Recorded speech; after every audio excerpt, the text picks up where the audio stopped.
श्री गणेश मंदिर ट्रस्ट जुने संतोषनगर सालाबाद प्रमाणे यावर्षी गणेश जयंती साजरी झाली। या प्रसंगी सकाळी होम हवन यज्ञ व महाआरती संपन्न झाली।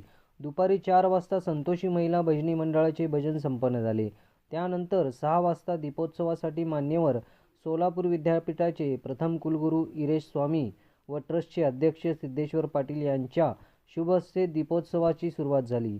या प्रसंगी सहस्त्रदीप लावण्यासाठी या परिसरातील सर्व महिलांचा प्रचंड प्रतिसाद होता। तसेच या ट्रस्टचे सचिव शेखर देशमुख यांनी सर्वांचे आभार मानले व दीपोत्सवाच्या कार्यक्रमाने आजच्या दिवसाच्या कार्यक्रमाची सांगता झाली। शुक्रवार दिनांक 23 रोजी सकाळी ठीक 11 वाजता वसाहतीमधील विशेष प्रावीण्य मिळाल्याच्या व ज्येष्ठ नागरिकांचा सत्कार समारंभ आयोजित केला आहे। तसेच या प्रभागातून नव्याने नगरसेवक झालेले नूतन नगरसेवकांचा सत्कार व महाप्रसादाचे वाटप करण्यात येणार आहे। या महाप्रसादाचे वाटप डॉक्टर शिरीष कुमटेकर, अभय दिवाणजी, महादेव अक्कलवाडी, MIDCचे कुलगुरू गोपाळ कृष्ण जोशी, समर्थ ज्येष्ठ नागरिक असोसिएशनचे नवनाथ चव्हाण यांच्या शुभ हस्ते महाप्रसादाचे वाटप होणार आहे। या महाप्रसादाचे आयोजन शुभांगी चव्हाण व नवनाथ चव्हाण या कुटुंबियांनी केले आहे। याचा लाभ सर्वांनी घ्यावा असे आवाहन श्री गणेश मंदिर ट्रस्टचे अध्यक्ष सिद्धेश्वर पाटील यांनी केले आहे। श्री गणेश मंदिर ट्रस्टचे संस्थापक कैलासवासी महेंदरगिरत्न AG पाटील काकांच्या विनम्र स्मृतीस अभिवादन करून आज या गणेश मंदिराचा 31वा वर्धापन दिन साजरा करताना मला खूप आनंद होतोय। आज काकांच्या माघारी त्यांचे चिरंजीव माननीय श्री सिद्धेश्वर अण्णारावजी पाटील यांच्या अध्यक्षतेखाली या आमच्या ट्रस्टचं काम अतिशय चांगल्या रीतीने चाललेलं आहे। विविध उपक्रम या ठिकाणी राबवले जातात।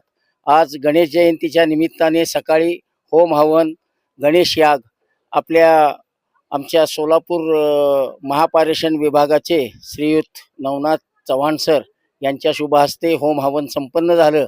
त्यानंतर आज संध्याकाळी संतोषी माता महिला भजनी मंडळाचं भजन या ठिकाणी संपन्न होऊन संध्याकाळी दीपोत्सवाचा कार्यक्रम या ठिकाणी झाला। या दीपोत्सवाच्या कार्यक्रमासाठी आपल्या सोलापूर विद्यापीठाचे प्रथम कुलगुरू डॉक्टर इरेश स्वामी या ठिकाणी हजर होते।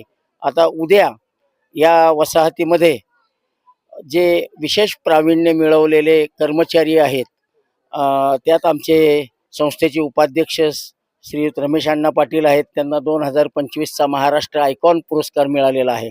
तसंच आमच्या वसाहतीमधील वैभव स्वामी आहे, तो आज सिनियर पोलीस इन्स्पेक्टर झालेला आहे, तो मुंबई येथे कार्यरत आहे। तसेच आमच्या ट्रस्टमधले जे ज्येष्ठ नागरिक आहेत, वसाहतीमधील ज्येष्ठ नागरिक आहेत की जे 92 वर्षाचे आहेत, 85 वर्षाचे आहेत, अशा लोकांचा सत्कार आम्ही करणार आहे। तसंच एक सामाजिक बांधिलकी म्हणून या परिसरात काम करणारे बलवंत बिराजदार म्हणून आहेत मल्लिकार्जुन भेळ, ते AG पाटील काकांच्या नावाने ते दररोज सिव्हिल हॉस्पिटलमध्ये एक गोड आणि एक तिखट असा पदार्थ गेली 17 वर्ष ते रुग्णांच्या नातेवाईकाला देतात। अशा माणसाची आम्ही दखल, आमच्या अध्यक्षांनी दखल घेतली आणि त्याचा सुद्धा आम्ही उद्या इथं सन्मान करणार आहोत। तर अशा रीतीने सामाजिक बांधिलकी दिले ह्या प्रेरणेनं आम्ही इथं भरपूर असे काम करतो आहोत। अशीच उत्तरोत्तर आमची प्रगती आणि तसंच आता ह्या दीपोत्सवामध्ये जे सुंदर अशी रांगोळी काढलेली आहे ते संस्कार भारतीचे आमचे मित्र अनंत देशपांडे कधीही ते बोलवले की हाकेला ओ देऊन मंदिराच्या कामासाठी येत असतात। त्यांचं सुद्धा मी इथं आभार मानतो। आणि माझी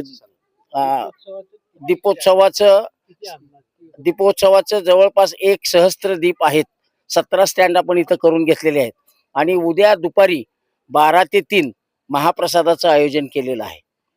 उद्या महाप्रसादाचा सर्वांनी लाभ घ्यावा असे मी विश्वस्त मंडळ आणि अध्यक्षांतर्फे विनंती करतो। धन्यवाद।